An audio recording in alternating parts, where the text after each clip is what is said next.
Hello दोस्तों, welcome back to another video. दोस्तों, आज की वीडियो में बात करने वाले हैं legal remedies after cheque bounce, यानी कि चेक बाउंस का होने के बाद क्या क्या आपको लीगल एक्शंस लेना बहुत ज़रूरी है, क्योंकि एक बार अगर टाइम वैलिडिटी निकल गई तो आपको फिर चेक दोबारा प्रेजेंट कराना पड़ेगा दोबारा बाउंस करवाने के लिए। तो इसीलिए जैसे ही आपका अगर चेक बाउंस हो जाता है तो आपको एकदम से क्या इनिशिएटिव एक्शन अटेम्प्ट लेने हैं, तो वो आज की इस वीडियो में कंप्लीट स्टेप्स आपसे शेयर करने वाले हैं till the filing of a complaint under section 138 before the concern court.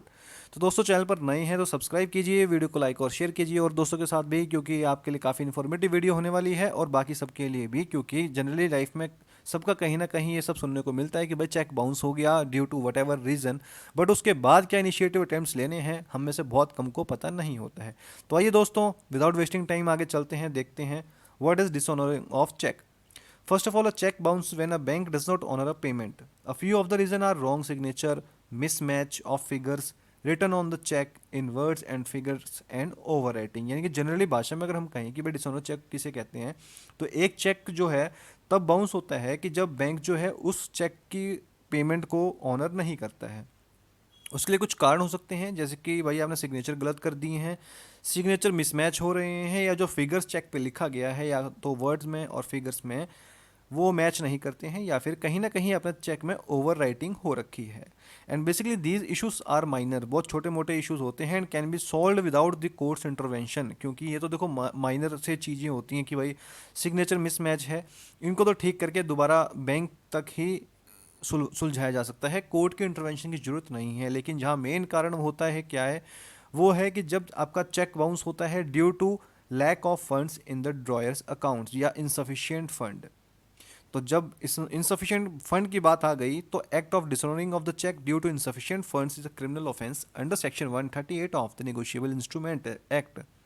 Section 138 of negotiable instrument act का कहना है कि अगर जहाँ पे ड्यू टू इनसफिशिएंट फंड्स के हिसाब से अगर कोई भी चेक डिसऑनर होता है तो उसके लिए क्या है कि क्रिमिनल ऑफेंस बनता है, और उसके लिए क्या है कि रिस्पोंडेंट के अगेंस्ट 138 का केस फाइल किया जाएगा। बट कब किया जाएगा वो अब आपको स्टेप बाय स्टेप आगे बताते हैं। तो सबसे पहला क्या करना है कि आपको initial step after cheque bounce क्या करना है कि when the cheque is bounced then the drawee bank instantly issue and send a cheque return memo to the banker of pay, and that check return memo mentions the reason for section 138 check bounce or non payment। यानी कि आपको क्या है कि जैसे आपका cheque bounce होगा तो आपको जो पेई बैंक है वो आपको एक चेक रिटर्न मेमो के साथ चेक जो है आपके एड्रेस को पे भेज देगा।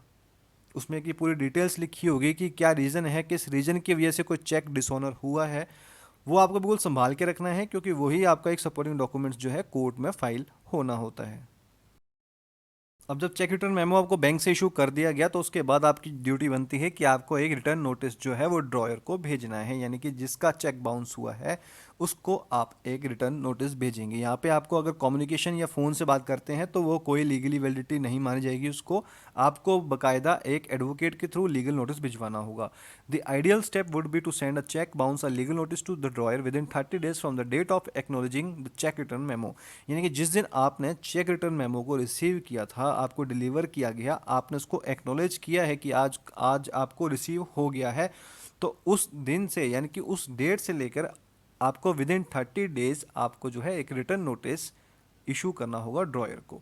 उसको ये कहते हुए इशू करना है कि भाई आप जो है 15 दिन के अंदर इस चेक की ना ये तो पेमेंट कर दो, अदरवाइज आपके खिलाफ लीगल एक्शन ले लिया जाएगा in the court of law.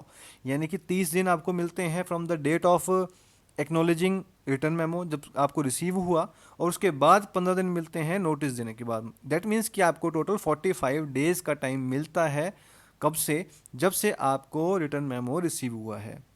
अब जनरली आपने 30 दिन के अंदर नोटिस भेज दिया, 15 दिन का टाइम दे दिया, लेकिन अब 15 दिन में भी भाई साहब दूसरे ने जवाब ही नहीं दिया ड्रॉयर ने, तो फिर आप क्या कर सकते हैं? तो after expiration of 15 days action under section 138 of negotiable instruments act in the event of expiry of notice period of 15 days, यानी कि अगर आपके वो 15 days का जो टाइम लिखा था आपने नोटिस पीरियड में वो ख़त्म हो गई हैं, तो इसमें जो पेई है यानी कि जिसका चेक दिया हुआ था, जो एग्रीड पार्टी है, वो केस फाइल करेगी एक criminal case with in 30 days of such expiry of notice period in a court of competent jurisdiction. यानी कि 15 दिन भी जब निकल गए हैं तो वो क्या है कि कोर्ट में केस फाइल करेगी 138 में। तो क्रिमिनल केस बनता है इस पे, और क्रिमिनल एक्शन इसके अंदर सेक्शन 420 भी रेड विद हो सकता है।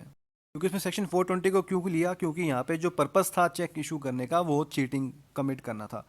तो इसमें क्या है कि this remedy is in the nature of a criminal suit for the offence of cheating under section 420 of IPC, यानी कि अब आप उस पर क्रिमिनल एक्शन भी ले सकते हैं, यानी कि आप क्रिमिनल एक्शन में 420 की कंप्लेंट फाइल कर सकते हैं for committing cheating under section 420 और within 3 years from the date of issue of cheque. यानी कि इसमें जो लिमिटेशन दी गई है वो 3 साल की बेसिकली होती है कि जब से आपको डेट, जिस डेट पे आपको चेक इशू किया था तब से 3 साल तक की वैलिडिटी बनती है कि आप जो है क्रिमिनल सूट फाइल कर सकते हैं। The remedy is not directly related to a cheque bounce case, it is only applicable if you can prove that the drawer cheated you and you had dishonest intention to cheat. It is but an additional remedy in case where cheating forms an aggrieved party. यानी कि दोस्तों एक additional remedy है, ये आपकी primary remedy नहीं है। अगर आपको ये प्रूफ है कि भाई आपको चीटिंग हुई है आपको किसके ड्रॉयर की एक्ट्स की वजह से, तभी आप उसमें जा सकते हैं। अदरवाइज जो आपका प्राइमरी मोटिव क्या है कि आपको सेक्शन 138 में कंप्लेंट फाइल करनी है। उसके बाद एक्शन आता है civil action as summary suit. This remedy is available for a longer duration of time. ये काफ़ी एक लंबी चलने वाली खर्चीली एक्सपेंसिव राइट है, but you can file a summary suit for debt recovery in India for the amount of cheque along with interest and legal expenses. यानी कि जो डेट रिकवरी ट्राइब्यूनल होते हैं डीआरटी या डीआरएटी, जहाँ पे डीआरटी के चैलेंज को ऑर्डर को चैलेंज किया जाता है, वहाँ पे भी आप एक समरी सूट फाइल कर सकते हैं। Notice can be issued for filing of the summary suit in regards to recovery of money, यानी कि वहाँ पे as a recovery of money के रूप में फाइल किया जाएगा। बट आपका जो प्राइमरी मोटिव क्या है कि सेक्शन 138 में चेक बाउंस के केस को किया जाएगा, क्योंकि जनरली उसमें पनिशमेंट का प्रोविजन भी अच्छा होता है और उसमें इंटीरियम कंपनसेशन का भी प्रोविजन दिया गया है। I think under section 143A बात करता है इसके रिगार्डिंग।